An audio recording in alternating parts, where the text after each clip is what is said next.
नवीन पटनायक के एनडीए में एक बार फिर से शामिल होने की अटकलें हैं और दोनों ही दलों में बैठकों का दौर जारी और जल्द ही गठबंधन के ऐलान की उम्मीद भी जताई जा रही है। अब कितना अहम है ओडिशा बीजेपी के इस मिशन के लिए, इस रिपोर्ट में आपको समझाते हैं।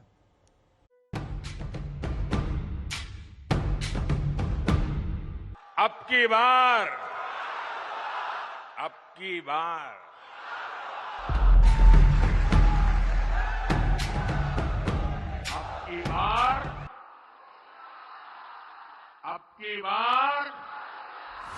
प्रधानमंत्री नरेंद्र मोदी ने 400 के टारगेट की गारंटी दी है और बीजेपी के सामने चुनौती इतनी बड़ी गारंटी को पूरा करने की है।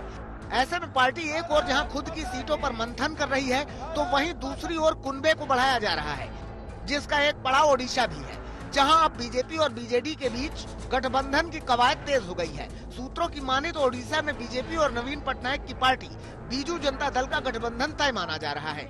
ओडिशा के बीजेपी नेताओं ने दिल्ली में अमित शाह और जेपी नड्डा से मुलाकात की।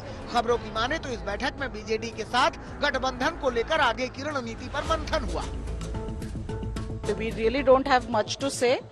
Our state leaders have gone to Delhi and we understand that the meeting is underway. So whatever will be decided will be declared by our national and state leadership.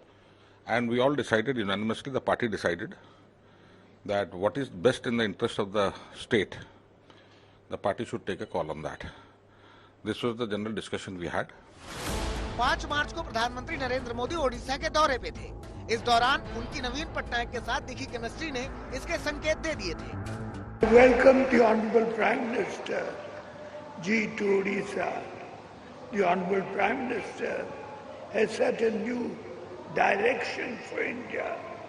He is taking India on an accelerated drive to make it an economic power. जोरदार करतल ध्वनि से माननीय प्रधानमंत्री जी का अभिनंदन। अब सवाल ये है कि क्या जेडीयू आरएलडी के बाद बीजेडी तीसरा दल होगा जो कि एनडीए में दोबारा शामिल होगा। 2009 में एनडीए से अलग होने वाले नवीन पटनायक 15 साल बाद एक बार फिर उस राह पर क्या जाएंगे, क्योंकि जिस वक्त इंडिया गठबंधन का ऐलान हुआ तो विपक्ष के बड़े चेहरों में नवीन पटनायक ही थे, जिन्होंने गठबंधन के साथ न जाने का फैसला किया। इंडिया गठबंधन के दलों की तमाम कोशिशों के बावजूद नवीन पटनायक मोदी के खिलाफ नहीं गए। वहीं हाल ही में हुए राज्यसभा चुनाव में बीजेडी ने बीजेपी उम्मीदवार अश्विनी वैष्णव को समर्थन दिया। अब सवाल यह है कि साल 2000 से ओडिशा की सत्ता का पावर पॉइंट बने नवीन पटनायक को बीजेपी के साद जाने की जरूरत क्यों पड़ रही है। उसकी कहीं न कहीं वजह ओडिशा में बीजेडी का गिरता ग्राफ है। बीजेडी ने 2014 के लोकसभा चुनाव में 44.8% वोट शेयर के साथ 21 में से 20 सीटें जीती थी। तब बीजेपी 21.9% वोट शेयर के साथ एक सीट ही जीत सकी थी।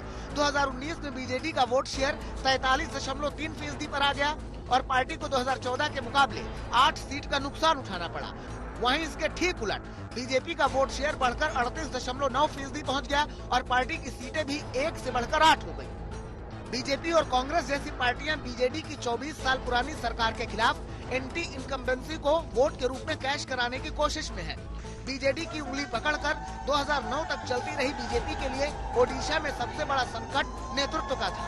पार्टी ने रणनीतिक रूप से धर्मेंद्र प्रधान और अश्विनी वैष्णव जैसे 2 बड़े चेहरे तैयार किए हैं, तो वहीं जमीनी स्तर पर भी कैडर का विस्तार किया, जिसका असर वोटों पर भी पड़ता दिख रहा है। ओडिशा में पिछले 2 चुनाव में सीटों का बंटवारा करीब करीब बीजेपी और बीजेडी के बीच हो रहा है। ऐसे में अगर ये गठबंधन होता है तो खेल सीधे 21 सीटों पर क्लीन स्वीप का हो सकता है। आज तक ब्यूरो।